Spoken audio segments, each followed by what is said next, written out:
Anda adalah bagian dari perubahan besar yang akan merubah cara pandang dalam memahami sejarah kita. Anda di sini bukan kebetulan, ini karena Tuhan telah mengarahkan Anda untuk menyimak dan memahami terhadap sesuatu yang telah tersembunyikan. Sesuatu yang akan tersingkap dari rahasia yang sengaja disembunyikan, rahasia tentang sejarah maju leluhur kita yang tersimpan di Borobudur. Fahami, sejarah adalah logika, bukan sejarah jika tidak logis. Benar Hindu-Buddha berasal dari India dan tidak benar situs-situs juga ajarannya di Nusantara Indonesia berdasar Hindu-Buddha. Ini artikel hasil telah kajian akademik, tengah berupaya meluruskan pencatatan sejarah yang telah dibengkokkan, penjajah, tidak sedang menyebarkan suatu ajaran apalagi menistakan. Gunakan akal sehat dalam memahaminya. Pertanyaan mudah. Kapan dan siapa, misionaris pendakwah orang suci, Hindu, Buddha yang terlahir di India masa pra-Islam masuk ke Nusantara, sehingga situs-situs di Nusantara disebut berdasar pada salah satu ajaran India? Tidak ada jawabannya, karena memang tidak ada. Maharesi Markandeya dan Agatsya itu Mahaershi Nusantara. Kitab yang mencatat dua nama itu lengkap dengan silsilahnya ada di Nusantara. Tidak ada sumber kitab India yang menjelaskan dua nama tokoh itu berasal dari sana. Fahami, bahwa benar Hindu, Buddha berasal dari India dan tidak benar situs-situs di Nusantara Indonesia berdasar Hindu, Buddha India. Sejatinya yang tergambar di situs-situs itulah, ajaran, yang mendasari lahirnya Hindu, Buddha dan Jaina di India.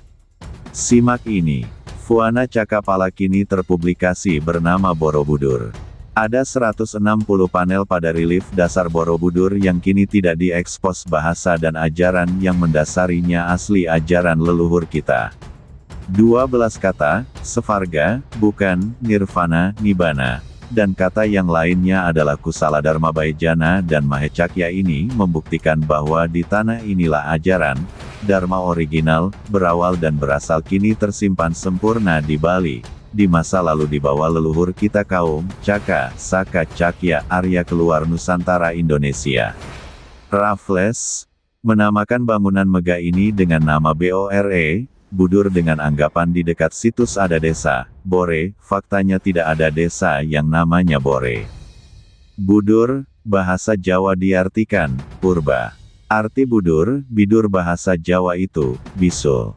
Johannes Gisbertus Kasparis, filolog Belanda menulis dalam disertasinya 1954 memperkirakan pembangunannya sekitar tahun 824 Masehi. Ini, perkiraan, Kasparis bukan hasil kesimpulan berdasar penelitian ilmiah akademis. Kitab-kitab yang katanya mendasari desain rancang bangunan ini adalah Silpa Sastra dan Vastu Sastra dari India. Faktanya, semua kitab-kitab itu baru ada pada abad 5M, bangunan megah ini sudah ada sebelumnya. Relief dasarnya yang tidak diekspos, terpublikasi dengan penamaan Karmawibangga, ini menggunakan tafsir dari naskah Mahakarmawibangga, namun tidak sepenuhnya mengikuti naskah itu. Berdasar penelitian Bernard Kempers 1970 dan 1976. Borobudur, terpublikasi berdasar Mahayana, India, benarkah? Para peziarah Tiongkok dari Fahian 399 sampai 414 M sampai Ising 671 sampai 695 M, datang ke Nusantara terdahulu untuk belajar, bukan membawa Buddhism dari negaranya disebarkan ke sini dan Palembang bukan pusat Buddhism di masa lalu. Jangan salah kaprah. Apalagi ikut mempublikasikannya. Ketika Biksu Asin Jinarakkhita mencetuskan ide mengadakan upacara Trisuci Waisak secara nasional di Borobudur pada tanggal 22 Mei tahun 1953, mulai saat inilah terpublikasi Borobudur berdasar Mahayana. Kajian oleh akademisi dari seorang bikuni Thailand menyimpulkan hanya 50% relief dinding yang berkesesuaian dengan biografi Siddhartha Gautama dan selebihnya dia tidak paham. Di Nusantara pada abad 4M sampai dengan 7M, tidak tercatat misionaris India datang ke Nusantara, peziarah Tiongkok, yang datang ke Nusantara adalah untuk belajar dan mencatat ajaran dharmik original yang telah ada lama di Nusantara, bukan membawa ajaran dari negerinya disebarkan ke Nusantara. Dan Palembang bukan pusat ajaran Buddhis di masa lalu, tidak ada bukti tentang ini. Peziarah Tiongkok yang datang ke Nusantara untuk belajar dan mencatat ajaran dari Nusantara, yang dibawa ke negerinya. Fahuan 337-422 M catatan perjalanan diterjemahkan dan diberi catatan oleh Korean Recension dari teks bahasa Mandarin oleh James Legge, yang dilihat Fahuan bangunan dengan patung di dalamnya di samping pohon besar adalah situs Mendut. Huining 664 M 667 M melakukan perjalanannya selama 3 tahun di Pulau Jawa untuk menerjemahkan sebuah sutra tentang pemahaman kehidupan setelah kematian di Nusantara ini bernama Sevarga. Penterjemahan dibantu seorang pakar Jawa yang bernama Jenana Badra. Sevarga bukan nirvana. Simak tentang kronologis Hindu yang terlahir di India ini. Hinduisme adalah peleburan atau sintesis dari berbagai tradisi dan kebudayaan di India. Sintesis muncul sekitar 500-200 SM di India, dengan pangkal yang beragam dan tanpa tokoh pendiri tumbuh berdampingan dengan Buddhisme hingga abad ke-8. Dari India Utara, sintesis Hindu ini tersebar ke selatan. Akhir abad ke-18, Hindu menjadi istilah padanan bagi orang India yang bukan Muslim, bukan Sikh, bukan Jaina, bukan Kristen, bukan Buddha, mencakup berbagai penganut dan pelaksana kepercayaan tradisional yang berbeda-beda. Artinya, istilah Hindu itu sebagai antonim terhadap keyakinan lain.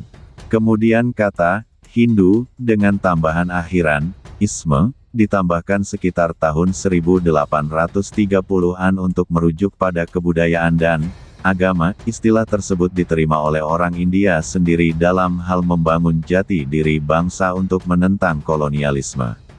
Hindu sebagai tempat berhimpunnya aneka tradisi yang koheren dan independen, didukung oleh sanskritisasi, abad ke-19 di bawah dominansi kolonialisme Barat serta Indologi. Mulai saat ini istilah Hinduisme dipakai secara luas. Pangkal dari Hinduisme adalah Brahmanisme, ajaran Weda kuno atau berbasis Vedic, yang dibawa kaum Saka Cakya Caka Aryan leluhur bangsa Nusantara. Artinya pemahaman ini dibawa oleh pendatang. Bangsa asli India bernama Dravida. Asal-usul agama di India dimulai masuknya bangsa Arya Cakya Saka yang membawa perubahan yang sangat besar dalam tata kehidupan masyarakat India sejak 3102 SM sampai 1300 SM, yang kemudian menulis Veda di sana. Fahami sekali lagi mereka di atas bukan Hindu atau Buddha, tapi yang diajarkan mendasari lahirnya Hindu Buddha Jaina di India, setelah Veda dituliskan dan tokoh sebelum Veda dituliskan tidak tercatat. Bahwa Arya bukanlah penghuni pertama India dan peradaban Harappa, Dravida, ada jauh sebelum kedatangan mereka. Ini berarti bahwa bangsa Arya atau budaya Veda bukanlah sumber tunggal awal peradaban di India, bahwa sumbernya berasal dari tempat lain. Perubahan tersebut terjadi karena bangsa Arya melakukan integrasi kebudayaan dengan bangsa asli India, Dravida, dan selanjutnya integrasi ini melahirkan 3 agama India. Bangsa Arya setelahnya mulai menulis kitab-kitab suci Weda. Kitab suci ini dituliskan dalam 4 bagian seperti Rigveda, Samaweda, Yajurveda, dan Atharva Weda. Kaum pendatang inilah manusia yang berasal dari Nusantara, nenek moyang leluhur kita kaum Saka Cakya Caka Aryan. Literasi kata ini terekam sempurna di Borobudur, dengan kata Mahecakya. Teks kalimat Mahabharata Udyoga Parva, 108 dapat ditafsirkan bahkan disimpulkan bahwa, Timur, ini awal mula, ajaran, sebelum dibukukan menjadi kitab bernama, Veda, lokasi yang ditunjuk sebagai, Timur, disinilah sang pencipta alam semesta pertama kali menyanyikan, Veda.